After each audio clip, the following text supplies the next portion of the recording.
Hello friends, आज आम जाना प्रियम्बल ऑफ द कॉन्स्टिट्यूशन विषय। तेबे प्रियम्बल कौन? प्रियम्बल होची प्रीफेस और इंट्रोड्यूसन ऑफ कॉन्स्टिट्यूशन माने पूरा कॉन्स्टिट्यूशन सारांश विषय रे यही प्रियम्बल कहुई। प्रियम्बल को पढ़ी जड़े कॉन्स्टिट्यूशन में कौन कौन रही क्या इंपोर्टेंस दि जाए से विषय जापर।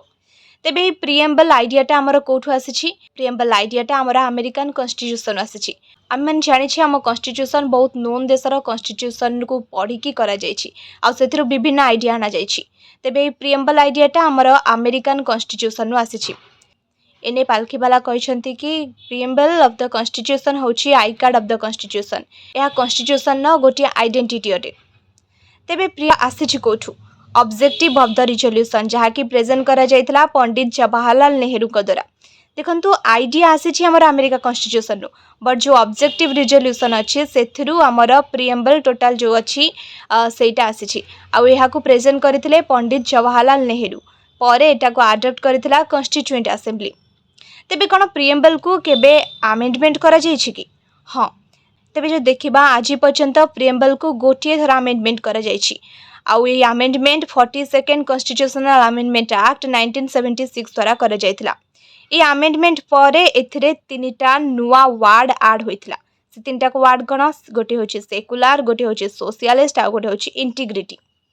तेबे तीनटा को वार्ड विषय रे आसंतु डिटेल्स रे जानिबा। तेबे सेकुलर अर्थ कौन? सेकुलर अर्थ होछि आम देश रे सबु धर्म को समान दृष्टि देखा जाए। All religions in our country treated as same irrespective of their strength.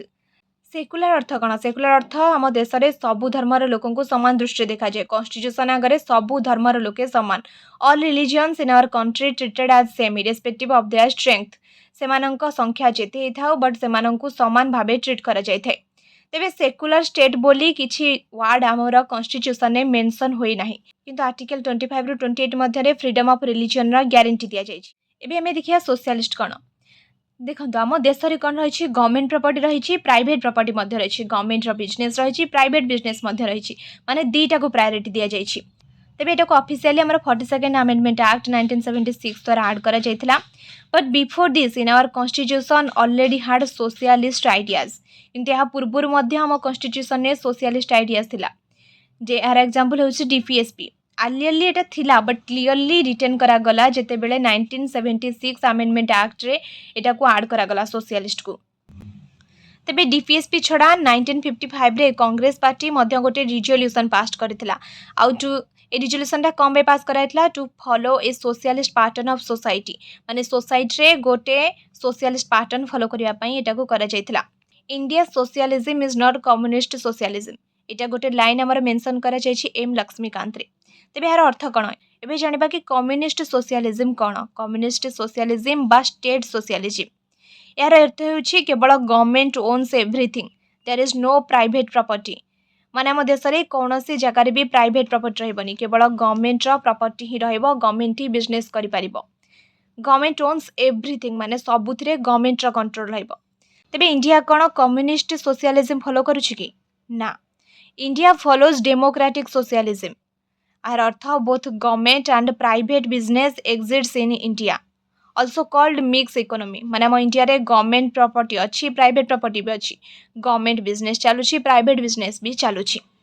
यह तो गला हमर सोशलिस्ट आउ सेक्युलर विषय आम जानी पारले। एबे जानिबा इंटीग्रिटी कौन? इंटीग्रिटी होछि अखंडता। इंटीग्रिटी अर्थ कौन? आम देश में विभिन्न भाषाभाषी लोक बसवास करती। लांगुएज अच्छी डिफरेन्ट रही, जेपरिक आम ओडिशा रे ओडिया लांगुएज कहुच्छी, सेपटे कर्णाटक रे कन्नड़, आंध्रा रे तेलुगु, यही विभिन्न भाषाभाषी लोक बसवास कर समस्त चलनी परंपरा मध्य भिन्न। या भितर आम गोटे देशर नागरिक, आम समस्ते भारतर बासी। यह को कहुए इंटीग्रिटी।